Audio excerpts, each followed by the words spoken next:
Bonjour, bonsoir chez vous en Afrique, en Amérique, en Asie, en Europe et partout dans le monde. Bienvenue sur notre chaîne, votre chaîne en Afrique et en diaspora.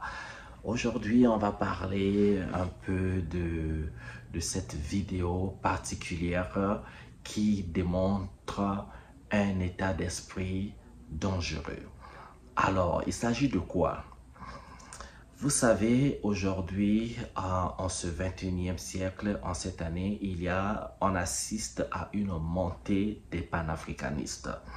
Les panafricanistes sont donc ces personnes qui militent pour différentes causes de l'épanouissement africaine. Donc, ce sont ces personnes qui parlent de l'indépendance de l'Afrique, de la souveraineté de l'Afrique, de l'amour qu'un Africain doit porter pour l'Afrique et aussi du rejet de l'impérialisme, rejet de la domination occidentale ou de ceux-là qui, une fois colonisèrent l'Afrique. Et il parle de la géopolitique, il parle des relations entre le Sud et le Nord, les relations entre l'Afrique et l'Occident ou encore l'Orient.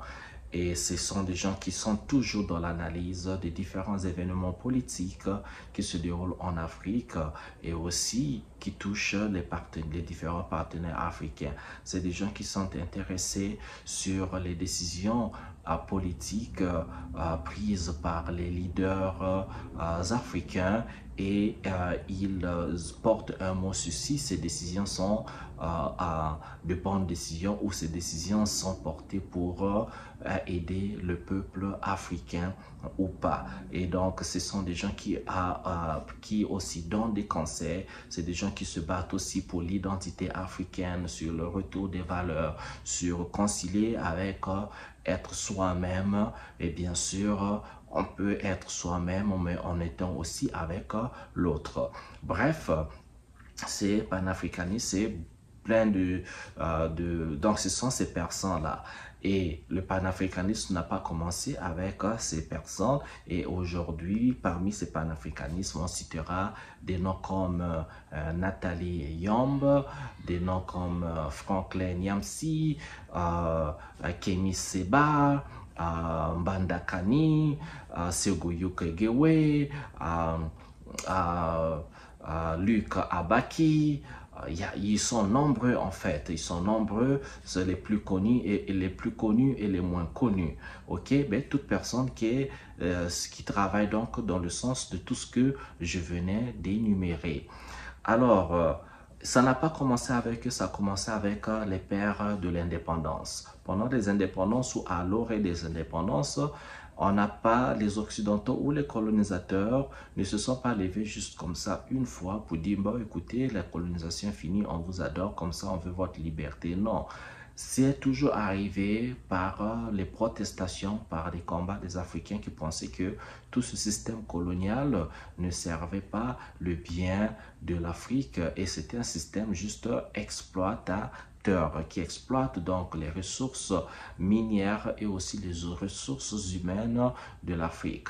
Les ressources minières, on exploité de l'or, le diamant, le coltan, le manganèse, tout ce que vous connaissez. Et les ressources humaines, on exploité l'homme, on exploité les hommes qui devaient donc aller chercher ces richesses, on exploité les hommes qui devaient travailler pour les Occidentaux dans les bureaux, chez eux à la maison, nos mamans qui devaient donc servir de femmes bonnes, donc femmes qui faisaient le ménage, qui s'occupaient de babysitting de leurs enfants. Et tout ce système-là, on exploitait l'Afrique en tout et pour tout. Alors, avec l'éveil des consciences, on a eu donc l'arrivée comme des gens comme Patrice Lumumba, Kwame Nkrumah au niveau du Ghana, Patrice Lumumba donc au niveau du Congo à Brazzaville. Il y a eu les Steve Biko au niveau de l'Afrique du Sud. Là-bas, c'était encore un autre système, donc beaucoup plus l'apartheid, ok? Mais on va mettre tout ça dans le lot parce qu'il s'agit de la libération. On va bien sûr parler de Nelson Mandela, on va parler de Winnie Mandela, on va parler de Robert Umnyobe au niveau du Cameroun, On va parler de tous ces panafricanistes et Kwame Nkrumah, et on ne va pas oublier Sékou Touré, bien sûr, au niveau de la Guinée-Conakry, je pense bien. Et Kwame Nkrumah est bien crédité comme l'un des pères fondateurs du panafricanisme. Ok, mais ces gens-là, pour la plupart du temps, ont été assassinés. Ils avaient été juste tout simplement tués. Pourquoi? Pour le simple fait de pouvoir être indépendant. Et comme leur pression augmentait, leur travail résonnait un peu plus au niveau international, et donc tous les colonisateurs, et surtout les Français, la France qui a eu plusieurs colonies en Afrique, et la France est le pays qui détient toujours une grande influence jusqu'à ce jour de bien de pays qui avaient été colonisés. Et donc, quand la colonisation est arrivée à un moment donné, il fallait juste arrêter avec. Mais ce n'est pas par la bonne volonté des colonisateurs, c'est par le travail de toutes ces personnes-là. Ça, il ne faut jamais oublier. Hein? Que même si on repart au niveau de l'esclavage, quand on a aboli l'esclavage, Victor Schœlcher a été la personne occidentale qui avait été créditée comme voilà, la personne, celle qui a fait arrêter l'esclavage. Mais non, il y a eu de ce côté-là aussi beaucoup de résistance, beaucoup de protestations au niveau donc des Amériques, États-Unis, les îles et autres, Brésil. On a vu avec les Maroons, les Africains qui n'étaient même pas en fait devenus esclaves. Bon, on parlera de ça un peu plus tard parce que c'est très important de parler des résistances africaines pour l'arrêt de l'esclavage ou encore de la colonisation. Mais aujourd'hui, je voulais partager avec vous cette vidéo. Cette vidéo qui montre l'état d'esprit. Pourquoi je le dis? Ces panafricanistes, les pères fondateurs ou les pères ceux qui ont initié ce courant, juste, voilà, défendre l'Afrique, vivre des richesses de sa terre, ont été tués et aussi ont été beaucoup critiqués. Et parmi les personnes, les premières personnes qui les critiquaient aussi, c'était les Africains.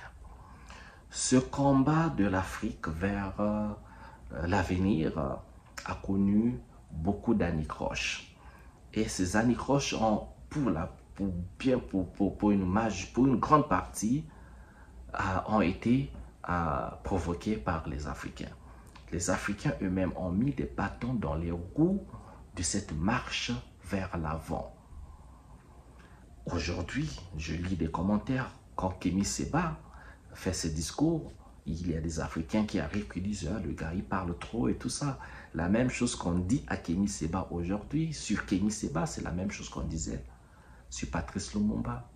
La même chose qu'on dit aujourd'hui sur Nathalie Yombe. C'est la même chose qu'on disait à Winnie Mandela. C'est la même chose qu'on dit aujourd'hui à tous ces panafricanistes. C'est ce qu'on a dit à Robert Oumniobé. Ce qu'on a dit à Kwame Nkrumah, c'est ce qu'on a dit à Sékou Touré. Donc, toute personne qui se levait pour l'Afrique était critiquée par les Africains. Donc, cette vidéo qu'on va regarder ensemble, c'était donc un Quinois, un Congolais de Kinshasa, dans le temps quand le Congo était Zaïre. Donc, c'était un Zaïrois qui a tenu donc ses propos au sujet de Patrice Lumumba. Regardons ensemble et on revient pour un petit commentaire. À tout de suite. Pourtant, je suis tellement content, pas mal, hein? Je suis tellement content. Pourquoi vous êtes content? Parce que Lumumba est mort? Oui, sûrement. C'est tout à fait comme je vous ai dit la fois passée, de la télévision, que si cet homme n'est pas mort, alors là, on ne serait pas un peu sérieusement. Comme il est mort, je suis tellement content. Oui. Vous me voyez rigoler même parce que je suis tellement content. Mais ça vous embête pas qu'il était assassiné comme ça? Oui, sûrement, comme il est assassiné comme ça, si c'était dans mon avis. Si c'était vers moi, Emmanuel, je devrais même le manger. Si c'était chez moi, mais je devrais même la manger, comme qu'on mange les chikwang. Qu'est-ce que vous croyez qu'il faut faire avec les lumumbistes? Avec les lumumbistes, si dans mon avis, si on les arrête, on peut les envoyer. Si j'étais à la place du chef de l'État ou si j'étais une autorité, mais je devrais le foutre tous à Bakwanga, alors on devrait le couper les oreilles. Et aujourd'hui on coupe l'oreille, demain on coupe le bras, le lendemain on coupe les jambes, on les laisse comme ça, de fin jusqu'à dès qu'il mourra. Alors on les prend, on les met comme les statues, les squelettes. Voilà. Ça, c'est le degré. Ça, c'est une vidéo filmée. Nous sommes là dans les années 60. Ok? Cette vidéo est très ancienne. Et ça, c'est un Congolais qui a tenu ce genre de propos sur une personne, Patrice Lumumba, qui a risqué sa vie juste pour défendre son pays contre la colonisation belge. Il voulait juste l'indépendance de son pays. Il voulait juste que le Congolais soit capable de vivre des richesses de son pays, que le Congolais s'épanouisse, que le Congolais mange à sa faim. Et lui, il pensait que le travail de Lumumba était contre le Congo. Et lui, il propose de manger Lumumba comme on mange un manioc, le pain de manioc, comme on dit chez nous, le chikwang. Lui, il propose de découper Lumumba, qui d'ailleurs avait été assassiné dans ces conditions, découpé, trempé dans de l'acide, le corps donc a disparu, tout ce qui restait de son corps, c'était une dent trouvée, et parmi les personnes qui étaient présentes à faire disparaître le corps de Lumumba, cette personne belge avait gardé la dent de Lumumba. On reviendra plus tard pour une autre vidéo pour parler spécifiquement de ça. Donc voilà le comportement. Moi, tout le temps que je lis des commentaires négatifs de ce genre sur les réseaux sociaux au sujet donc de ces panafricanistes, moi je me demande si ces gens ne sont pas descendants effectivement de tous les Africains qui ont tenu ce genre de propos contre les panafricanistes qui sont devenus nos martyrs aujourd'hui. Parce que l'histoire se répète souvent, et ça c'est un exemple de l'histoire qui se répète. Et pourtant, si on demande qu'est-ce que fait de mal Kémy Séba en dénonçant les actes ou les actions néfastes de la France, par exemple en Afrique, pourquoi ne peut-il pas le dire? Nous avons vu beaucoup de coups d'État en Afrique qui ont été organisés par les terroristes français et avec leur en tête de file Bob Denard. Vous pouvez tous aller sur vos claviers sur Google, taper Bob Denard, vous allez voir c'était le chef de file des terroristes ou des mercenaires français dont la mission était de dégommer tous les présidents africains, des leaders africains qui devaient se battre, qui devaient donc vouloir l'indépendance économique et financière de l'Afrique, qui devaient donc empêcher l'exploitation de l'Afrique par la France. Bob Denard, c'était bien lui ce mercenaire. Beaucoup de guerres se sont tenues en Afrique. Ce n'était pas des guerres en fait, c'était juste des coups d'État. Organiser des coups d'État pour remplacer, s'il y avait un président qui voulait travailler pour ce peuple, il fallait donc l'éliminer pour remplacer un fantoche, donc une marionnette, la personne qui devait faire la volonté et défendre les intérêts de la métropole. Un point, un trait. Il n'y avait rien d'autre que ça. Donc voilà, donc tout le temps qu'on vous tombez sur les discours des panafricanistes, je ne dis pas que les panafricanistes ne doivent pas faire partie, doivent être exemptés des critiques. Non, pas du tout. Toute personne n'est parfaite, ok? Il n'y a pas de la perfection. On peut critiquer. On peut, si l'erreur est humaine, les gens peuvent dévier dans leurs propos parfois, les gens peuvent être extrémistes dans leurs propos parfois, ils doivent être critiqués si on veut bien, mais à cela aller chercher leur mort quand ces personnes, en fait, le fond de leur message, tous, le fond de leur message, c'est le bien-être des peuples africains. Le fond de leur message, c'est l'indépendance, c'est la souveraineté de l'Afrique. Le fond de leur message, c'est l'épanouissement de ce continent, le développement, l'industrialisation de ce continent, sans les influences extérieures. Ça, c'est le fond de leur message. Le reste, chacun d'eux a sa méthode. Et je pense que nous avons le devoir de les soutenir. Nous devons soutenir nos panafricanistes. on doit regarder le message de fond et nous devons véhiculer leur message, éduquer nos familles, éduquer les gens de nos quartiers, de notre ville, redonner cet amour-là à l'homme africain pour aimer l'Afrique, pour qu'il soit capable d'investir en Afrique, de faire les choses en Afrique plutôt que de toujours fuir l'Afrique et surtout de développer cet esprit patriotiste, cet esprit vraiment africaniste et sacraliser l'homme africain pour ne pas toujours trahir son frère et sa sœur, pour ne pas toujours vouloir la mort de son frère et de sa sœur.